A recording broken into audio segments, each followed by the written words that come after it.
कभी सोचा है कि हम अंतरिक्ष से मतलब स्पेस से अपने प्लैनेट की धड़कन कैसे महसूस करते हैं? आज हम बात करेंगे पृथ्वी की उन्हीं छिपी हुई सुपर सेंस के बारे में। वो आंखें जो हमें वो सब कुछ दिखाती हैं जो नॉर्मल आंखों से देखना नामुमकिन है। चलिए शुरू करते हैं ये कमाल का सफर। जरा सोचिए, हजारों किलोमीटर ऊपर से हम हर एक जंगल का पूरा नक्शा बना लेते हैं, हर तूफान के रास्ते पर नजर रखते हैं और अपनी पृथ्वी को, अपने प्लैनेट को पल पल बदलते हुए देखते हैं। सुनने में तो ये किसी जादू जैसा लगता है ना, पर सवाल ये है कि आखिर ये सब होता कैसे है।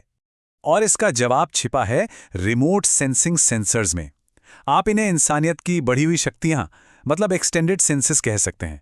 ये वो जादुई आंखें हैं जो हमें ऐसे राज देखने की ताकत देती हैं जो हमारी साधारण नजर से कोसों दूर हैं। तो सबसे पहले यही समझते हैं कि ये सुपर पावर्ड कैमरास, जिन्हें हम सेंसर्स कहते हैं, ये हैं क्या और इनका काम करने का तरीका इतना अलग क्यों है। देखिए, अगर आसान भाषा में कहें तो एक सेंसर बिल्कुल एक जासूस की तरह काम करता है।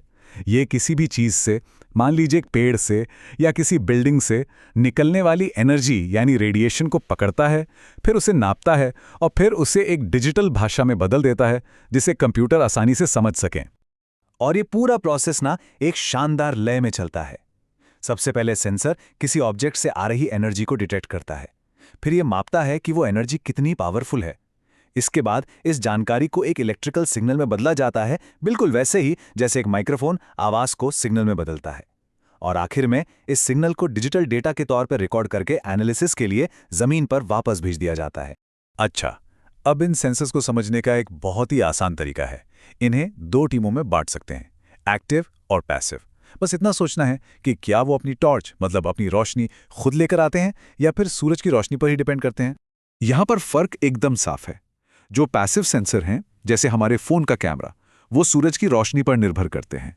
इसीलिए रात में या जब घने बादल हों तो वो उतने अच्छे से काम नहीं कर पाते। दूसरी तरफ है एक्टिव सेंसर, जैसे कि रेडार या लाइडार। ये अपना खुद का सिग्नल भेजते हैं और फिर उसके वापस आने का इंतजार करते हैं। मतलब ये कि इनके लिए दिन हो या रात, बारिश हो या तूफान, ये हर हाल में देख सकते हैं। हर सेंसर के पास 4 कमाल की सुपर पावर्स होती हैं। वैसे तो टेक्निकल भाषा में इन्हें रेजोल्यूशन कहते हैं, पर असल में यही वो शक्तियां हैं जो तय करती हैं कि कोई सेंसर कितना साफ, कितना रंगीन और कितनी गहराई से देख पाएगा। तो चलिए एक एक करके इन सुपर पावर्स को थोड़ा और करीब से जानते हैं। पहली सुपर पावर है सुपर विजन, यानी कि स्पेशियल रेजोल्यूशन। ये बताती है कि सेंसर कितनी छोटी से छोटी चीज को पहचान सकता है। जैसे एक हाई रेजोल्यूशन वाला सेंसर जमीन पर एक कार को पहचान सकता है, वहीं एक लो रेजोल्यूशन सेंसर एक बार में पूरे शहर को देखता है। ये बिल्कुल अपने कैमरे के मेगापिक्सल जैसा है। जितने ज्यादा पिक्सल उतनी ही जबरदस्त डिटेल। दूसरी शक्ति है कलर विजन या स्पेक्ट्रल रेजोल्यूशन। ये सिर्फ लाल, हरे, नीले रंग देखने तक ही सीमित नहीं है। ये उन रंगों को भी देखने की काबिलियत है जो हमारी आंखें देख ही नहीं सकती। एक साधारण सेंसर एक ब्लैक एंड व्हाइट फोटो जैसा होता है, लेकिन एक हाइपर स्पेक्ट्रल सेंसर सैकड़ों ऐसे अदृश्य रंगों को देखकर यह भी बता सकता है कि कौन सा पौधा बीमार है या जमीन के नीचे कौन सा मिनरल छिपा है। तीसरी सुपर पावर है शेड विजन, जिसे कहते हैं रेडियोमेट्रिक रेजोल्यूशन। ये एक ही रंग के हजारों शेड्स के बीच का फर्क पहचानने की ताकत है।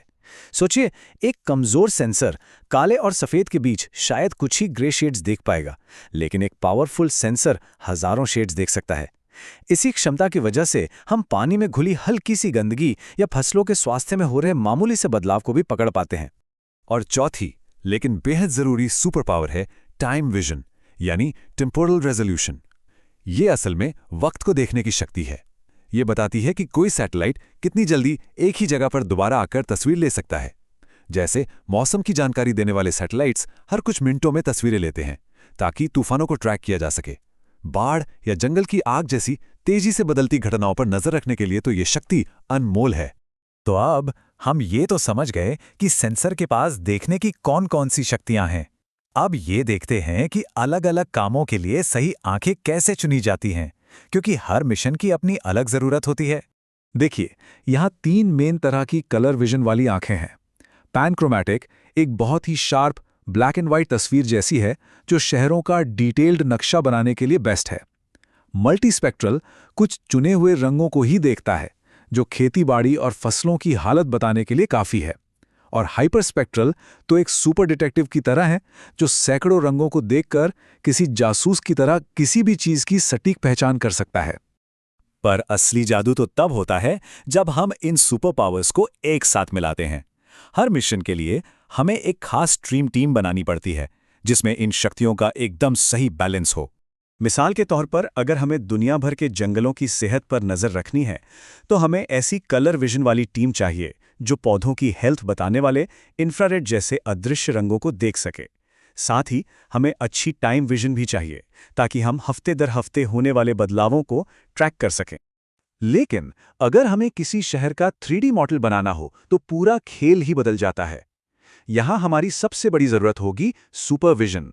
मतलब हमें इतनी शक्तिशाली आंखें चाहिए होंगी जो हर इमारत, हर गली को इंच दर इंच बिल्कुल सटीक देख सकें। और अब सोचिए कहीं बाढ़ आ गई है और पूरा इलाका घने बादलों से ढका हुआ है, तब क्या होगा? तब हमें जरूरत पड़ेगी एक एक्टिव सेंसर जैसे रेडार की, जो अपनी एक्सरे जैसी नजर से बादलों के आर पार देख सके। और तेज टाइम विजन हमें हर घंटे ये बताएगा कि पानी कहां तक और कितनी तेजी से फैल रहा है। तो ये है हमारे प्लैनेट की सुपर सेंस, जो वक्त के साथ और भी ज़्यादा पावरफुल होती जा रही हैं। ये हमें अपने ग्रह को एक बिल्कुल नए नज़रिए से समझने में मदद कर रही हैं। और ये हमें सोचने पर मजबूर करता है कि जब ये आंखें और भी तेज़ हो जाएंगी, तब ये हमें हमारे भविष्य के बारे में और कौन-कौन से राज बताएंगी।